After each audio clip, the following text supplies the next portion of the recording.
New video recording. Fucking so trippy cool. Okay, we're gonna do a video request. I just had a bong hit that had a whole bunch of like shatter in it because I cleaned out my shatter pipes, and so it was kind of harsh, but it'll get me nice and high, stupid high. But so yeah, this is my first video request since I started doing video requests again from a dude named Nathan Washington from up in Seattle, Washington. So he's probably a fellow stoner. What's up, Nathan?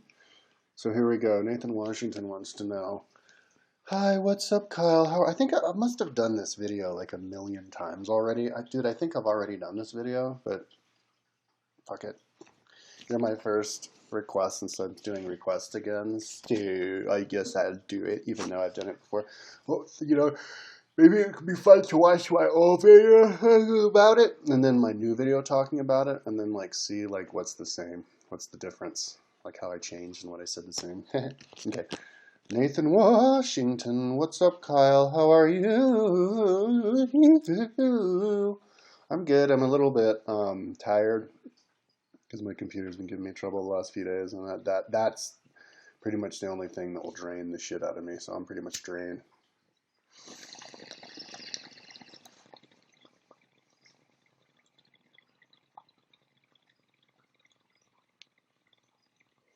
When in doubt, smoke more weed. That's what I do. Okay. Greetings from Seattle, Washington. Fuck Seattle. You guys got like a mountain like 100 miles away. We got like 50 mountains like 1 mile away, bitch. Anyway, no, Seattle's cool. I was there for like in the summer of 2011. The hot springs up there, fucking awesome. Olympic hot springs. Next video request, can you please talk about what will be a travel and tour industry like in the future, let's say 30 to 45 years time, by the 2060s and beyond. Thanks and have a nice day. Damn, you're talking about the future. Okay.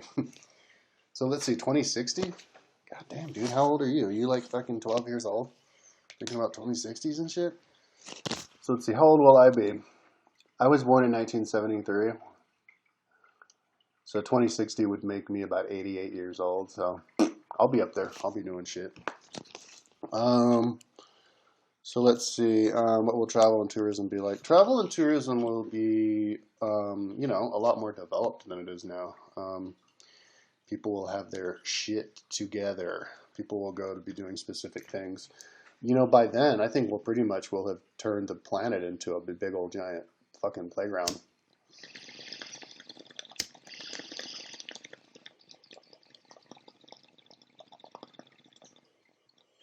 It's actually interesting that you asked me that because I'm a good person to talk about this with because I'm working on a website that's pretty much kind of like catering to that, kind of planning on that. I'm collecting KMZ files, Google Earth KMZ files, so that you can, see all the tracings and everything on Google Earth. I don't know why other people don't do that.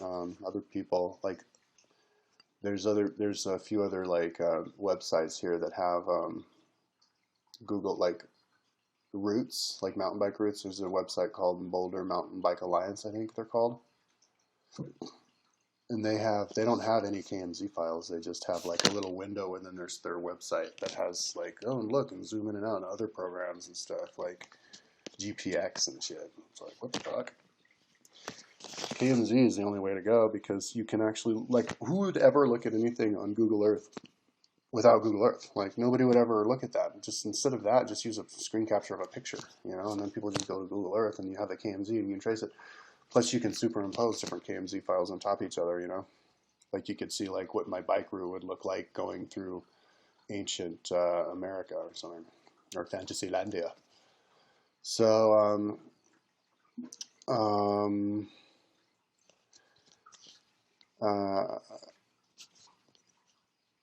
that's what I'm doing, just collecting KMZ files of like everything, all the tribes and kingdoms that ever existed and cities that ever existed and routes, historical routes and stuff, as well as modern day stuff. But yeah, Boulder's a good place to practice with that because to start it out, kind of turn Boulder into a tourist destination because there's just so much around here to look at and to do and go to, like little trips to go. Now that we have all our enlightened education, we know what's going on, and we have the Google Earth. Like you could have like ski all the couloirs, ski all of the glaciers, runs across all of the sand dunes, kayak all the rivers, hike up all the little routes on the Flatirons. I mean, there's so much to do. It's incredible. And then the little mountain bike routes and stuff. Oh, and then all like tours of ancient like mining Boulder County. Like all the like tour of the villages that existed in 1875, tour of the villages that existed in 1950, kind of stuff. So yeah, man. And so people will go, like if somebody goes somewhere, they will go somewhere to do stuff. They won't be busy. Yeah, man, we'll have tours down everywhere. A normal person could recreate all of the tours that anybody ever did. Like the ancient trade route from down the and not just recreate it, but recreate it in the same way that they did it.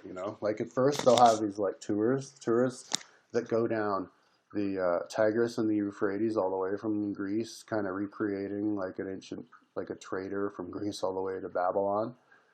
Only you would do it like at that time of year where the river's the same height that it was then, and you would go down in the same boats that they use, these handmade, these wooden framed cowhide canoes, and try to do it at the same time that they did. Try to do the same runs.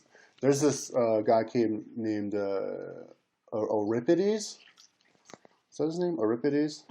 No, Phidippides. Phidippides, who was the guy who he ran like I think from like Marathon all the way to Sparta, but then he ran from Sparta to Athens, or was it Athens to Sparta? I think he ran from Sparta to Athens in a day and a half.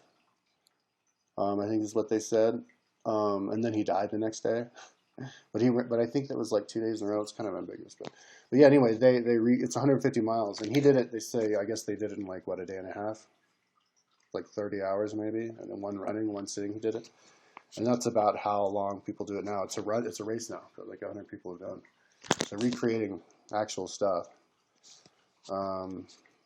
There's lots of cool stuff. Raids that the ancient Apaches did, like Geronimo raids, like when they go and capture white ladies on the wagon train and then take them back to their chieftain like 300 miles away. Buffalo routes. You can make Buffalo route bike path. Tracing the Buffalo route all the way down. Bird migration bike path for all the different birds. There's this. That would be cool to have like a road for bicycle racers to ride from Boulder all the way to the Atlantic Ocean, like without having to stop, just on one bike path. And then along the bike path, you would have places where you could like pick stuff up.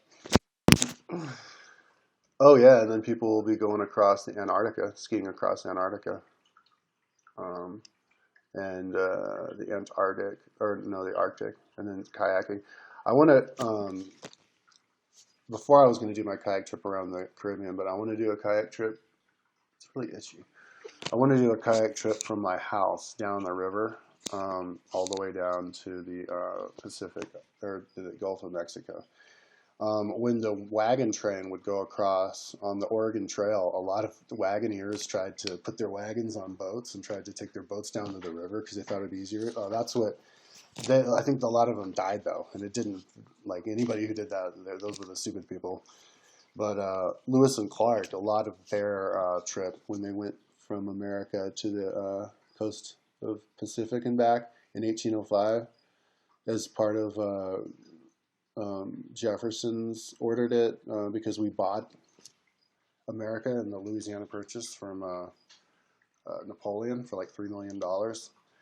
And yeah, so they went over to map out and talk and figure out all the aliens and stuff for the government. And they took a bunch of rafts when they were in like Wyoming and stuff, towards the west. And then when they were coming back east, I think he said they were going like 100 miles a day on rafts. They were just cruising down. America is a great river place. I don't think people have realized it yet, but if you're going to compare America to the rest of the world, and you were going to be like, you know, you're going to ask like some alien who came here to be like, yeah, where's the best place to do river cruises? America would be one of the best places to do river cruises. We have these big old rip mountains, and then just plains forever with these huge, wide rivers that go on forever. You know, it's up there with like Russia, and that's awesome. And so yeah, we'll definitely be doing a lot of that, the really big ones of those. I want to do that on my kayak, and then in the Caribbean, and then maybe up the coast of America, Atlantic coast, and then do the Caribbean. But yeah, a lot of cool stuff to do. And now with YouTube and Google Earth, you know, people can enjoy that stuff vicariously. You know, like people can be really instead of being like a goal people do, it's just kind of a way of life. You just do it whenever, and you just choose one, you know. And then the ones you don't do, you just watch the people GoPro it. And the ones that are dangerous will get less and less dangerous. And I think the ones, all of them, will be normal. It'll be like normal stuff, you know, like climbing 6,000 foot mountains, you know, 6,000 meter mountains in the Himalayas. People die on that stuff now, but you know, in the future, we'll have the science of the weather science figured out so much that you'll know when to go up and when there won't be a storm. You won't get blindsided by any storms, and maybe even you'll have these little like earthquake, like false fault. You'll have like these little dino things that'll break off extra ice so people can climb it without worrying about ice falling on them. And then the oxygen thing, people will just have better oxygen tanks that you can just put on. You don't have to worry about dying, suddenly dying of some kind of hemorrhage. And yeah, oh yeah, and surfing. You surf with a little oxygen thing on your mask, so you can get thrown in the water forever, but you can keep breathing. Yeah, but anyway, you can start all that stuff, right? That cool designing trips and stuff, and sharing it on your computer, and your GoPro, and your YouTube, without even having to go anywhere. You can just do that little develop. Like what I want to do is I want to have like a daily life. And see, this is kind of the world of the future and the world of the tourists of the future, because they'll do it. They'll like go on these when they travel, and then you'll like the locals will be the guide. But what I want to do is like every day go on like a bike ride, like a new bike ride, a really big bike ride. As soon as I get caught up on my website, I can't do that stuff now. If I go on something now, I'll just be, because I have like specific goals of where I want to get to each day. But in the future,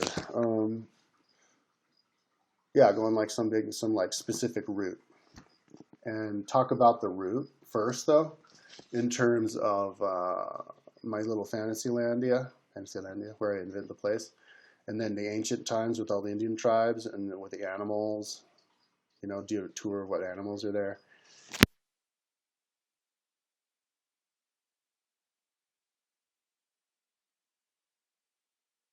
Yeah, and then like with Rome, like with my Sanctimonium thing, like we're at ancient Rome. You're like, what town would you be in ancient Rome? You know, and like what battle are you going to? What period of time is it in ancient Rome for you to, like, what distance does that mean? And the idea is that, like, and then they did it on horses, but now you do it on bikes. So then you come back and you do the, sorry if I'm not being that coherent, I'm really high, because I smoked this shatter, like straight out of the pipe. And when you do that, it's even stronger. It's just super high. But yeah, and then you come home and you put the video in of the GoPro. And then, so maybe even in the video, you go, yeah, here's where the battle was, or here's where the village of these guys is. Oh, and then you even build it with KMZ. Yeah, so then when you do the video of you going through what you just did in the video, you do the video of the GoPro, here's where I am, and then you do really quick for the screen capture, video capture of Google Earth with the whole little village with the KMZ created. And And then yeah, talk about the audiobook when I get home that I listened to that day, and then and try to tie it in with the bike ride as much as you can. But yeah, so anyway, yeah, and even like the crazy stuff, you know, like what else? Like the balloon, maybe ride a balloon across. Oh, and canoeing. No, rowing across the whole, right around the whole world. I'd like to do that one day. Um, when my joints go bad and I can't ride my bike and run anymore. Um, yeah. And then, you know, we'll get so developed with it all that we'll have specific things for specific people to do, you know, like even specific personalities and in different ages, you know. People would all know that you do the running when you're in your 20s, you do the riding when you're in your 30s, when you're in your 40s, you do the riding and the swimming, and then when you're in your 50s and 60s, that's when you get into the rowing and the canoeing. And yeah, you know, like in the past, oh yeah, and then mimicking the past, when they go to war, you know, they'd have battles with people. And at the end of the war, they'd send out skirmishes at the end to get stragglers or capture whoever, and they'd send the young people who have stuff to prove. Um, and yeah, and then, yeah, maybe mimicking history in lots of different ways. They have the fights, fight club, fight, like we have the five guys fight five guys. And then the MMA, that's similar. Bike racing, it would be comparable to like the trackers and the scouts. Um, and I was talking about recreating entire battlefields. Like where you have a battlefield where they said there were 50,000 people, well then create it with real people, and then they really fight with their Iron Man fight suits on, and or I don't know, or like bows and arrows, like recreate it exactly, horses and stuff. But it's funny, you know, talking about this video is talking about tourism in the future. But one thing that is good to know when you're talking about tourism in the future is to realize that you know, we're really creative people. We've had tourism in the past, and we have a really rich past, especially Colorado. I'll upload the KMZ. I have them. I already made them. I just haven't linked them to my website yet. So I'll try to do that pretty soon now that I'm uploading videos again. But back in the 1870s, you know, back when Indians were still running wild all around here, you know, the Apaches and the Sioux were still running wild and fighting the white man. Out here in Boulder, we had Caribou, the big town of 3,000 people up there, and all of these other towns. Although I had like 1,000 and all these, and trains. There's a train that went from Denver to Central City to Caribou all the way. It's called the Switzerland Trail, all the way to Ward, and then over to like Fairplay, Colorado, south over Loveland Pass, which is like 11,000 feet, and through Silver Plume, and then back to Denver and Central City. Back in the, I think they built that was going in the 1870s. And they had ski resorts back in those days.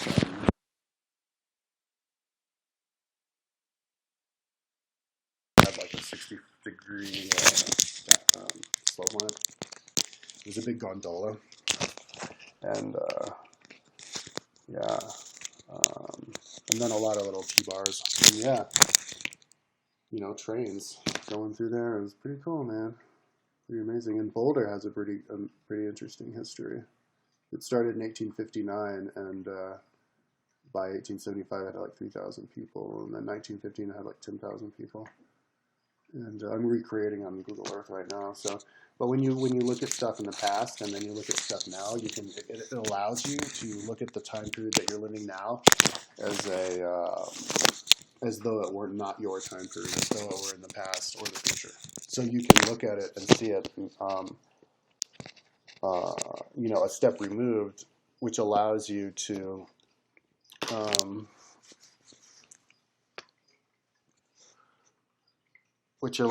see the alternatives, like what else could have been, or what could be, of all possibilities. and and when you extrapolate in the future, yeah, really lots of cool ideas. I actually built a future boulder on Google Earth. I'm saying all this stuff for like the third time, but yeah, like I want to put a bunch of big um, um, trade centers, New York City trade centers. You know, the ones that got destroyed. A good way to remember them would be recreate them on Google Earth because people know how big they are, and then it'll help you give you an idea of how big the places around here are. And so I positioned those around, and then I made a big building that was 120,000 feet, and so you see how far away you can see it from. And then another one as big as Mount Everest, and as big as Mount McKinley, and yeah, there are a lot. And then the one building here that's as big as the Launch Peak, which is the highest mountain, 14,000 feet. And yeah, maybe we will make a big building that big. But yeah, trips. You know, imagine having paved bicycle paths over the tops of the mountains that are perfectly paved. You know, so you can ride a road bike only you're at the top of the mountain, and with little water fountains and even vending machines for food or something. It'll basically turn into this place where you can be right there, close to civilization, but you feel like you're in the nature, in the wild nature, because you're way up in the mountains, in the protected park. So, but there's all these other bikers around you, and it's all Strava. So you go there, and you're like, you did well if you're like 3,000th place. You did awesome. So, yeah, because everybody will do it. Yeah, people will be very. When you can mix the technology and nature together, that's a beautiful life. I was listening to the autobiography of Geronimo recently, a couple weeks ago, and he was talking about his childhood, how he grew up, under moonlight and sunshine and swaying in the boughs of trees and just living right there in the middle of nature, really basic Indian lifestyle, and that makes you really tough and strong, and it's a good life. But you can have that kind of a life and have all the technology that we have now. You can have like your little cell phone. I got a new cell phone. I'll talk about it. Oh, that's another video. But yeah, you have your cell phone, so all your like audiobooks to listen to keep learning, and your little tours on your little video camera to show where you can go in the maps and in the past, and so you can be like a fascinatedly learning the past and all the stories of the past while you're actually there, recreating the life that they lived at the same places and reimagining it. Because when you're actually there and holding something in your hand, it really brings history back to you more. And yeah, people will even be touching relics. We'll organize relics. Maybe in the future, private owners will sell their relics back to the companies. Countries, like maybe countries will go up a program that says, we'll pay real good money. You guys just cough up your relics, and then all the countries bring them back to the right places. Like Germany has like scalps from Indians that the Indian tribes went back, and so you just give the original people back. So you go to the country, and then you go to their museum, and they've got all the collection, all this stuff. You look at it, and recreate history, and do the endurance sports at the same time. Yeah. So yeah, but that provides jobs because people can guide people. People love having guides. If you want to have someone go show you the way, and it's the perfect way. And also teachers, teaching kids, like with my bike school, teaching kids. It's a teacher teaching the kids that while they're riding, they just listen to school, listen to the teachings in their ear with your guide there. So yeah, 30 to 45 years. So that's another generation from now. I think that we'll get there. I mean, the technology's there now. So the technology's there now, and people are smart. People pick stuff up and learn stuff a lot faster now than in the past. So we will definitely by then have it all figured out. I think we'll have it figured out really freaking soon. So and then 2060s and beyond. Even beyond that, well, you could get freaky by then. Like, what if the aliens come? And then we have anti-gravity spaceships, and you could go up to the moon, and you could do trips jumping off of like the 1,000-foot sky, like diver thing, diving board, into the huge lake. But gravity isn't that much, so you're not falling as far. You don't hit the water as much. That'd be fun. You're just spinning around, but you feel like you're in space because it's in a big dome. And then you can go to like Mars and do like sand dune races on Mars and stuff. Yeah. Oh, and imagine how big the water slides will be. Oh my god. Okay, so I think I've talked long enough, man. I don't want to like ramble. Okay, peace out.